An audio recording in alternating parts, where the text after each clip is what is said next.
হঠাৎ করেই কোনো প্ল্যানিং ছাড়া চলে আসলাম কক্সবাজার। কেন আসলাম, কি জন্য আসলাম, সবই থাকছে ফুল ভিডিওটি দেখতে থাকুন, ইনশাআল্লাহ সবার ভালো লাগবে। Hello everyone, this is me Abid and welcome to my brand new another video. আজকে আমরা হঠাৎ করে চলে যাচ্ছি কক্সবাজার। কক্সবাজার যাওয়ার কোনো উদ্দেশ্য আমাদের ছিল না। আমাদের বন্ধুরা আসছিল বাড়ি থেকে ডক্টর দেখাইতে, হঠাৎ করে প্ল্যান আর হঠাৎ করে যাওয়া। ছিলাম বন্ধু ফারবেদের বাসায়, ওখান থেকে বের হয়ে চলে আসলাম খাওয়া দাওয়া করতে। এই দেন আমরা বাসে উঠে যাব। আমাদের বাস ছাড়ার সময় 12:30।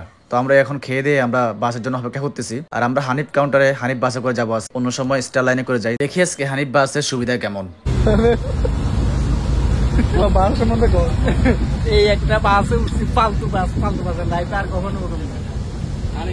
শুনতেই ফেলেন আশা করি। আমাদের এই বাসের সার্ভিস ছিল পুরাই বাজে, মানে এত বাজে আমরা কখনোই আশা করি না। পুরো লোকাল বাসের মতো সারা পথ আস্তে আস্তে যাত্রী নিস। কেউ হানিফ বাসে করে কক্সবাজার আসবে না, একবারে মরে যাবেন। তো অবশেষে আমরা ভোর 4:30 বাজে আসি পৌঁছালাম। এখন আমরা আমাদের বুকিং করা হোটেলে যাব, হোটেল অফ অবসান। এই হোটেলটার সার্ভিস খুবই ভালো, আমরা যতবারই আসি এই হোটেলটাতে উঠি। আমরা এখন রুমে চলে যাব আমাদের। আমরা বারবার এই হোটেলে কেন উঠি, এটি হচ্ছে কি একবারে বিচের পারে, আর এই হোটেলের পরিবেশটা খুবই সুন্দর। আমাদের রুম অনেক সুন্দর একটা রুম আমরা নিছি।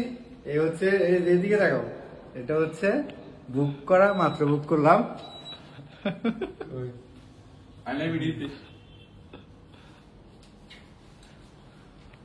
দেখতে পেলেন আপনারা সবাই আমাদের রুম। তো আমরা এখন ভোর 5টা বাজে যাচ্ছি বিচের পারে। আমরা আসলে প্রথমে এটাই করি। অবশেষে আমরা কক্সবাজার। এই হচ্ছে গিয়ে শহীদ হাই বলো।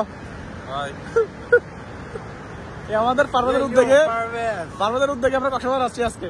আমাদের ফুল পেমেন্ট পারপাস করবো আমাদের।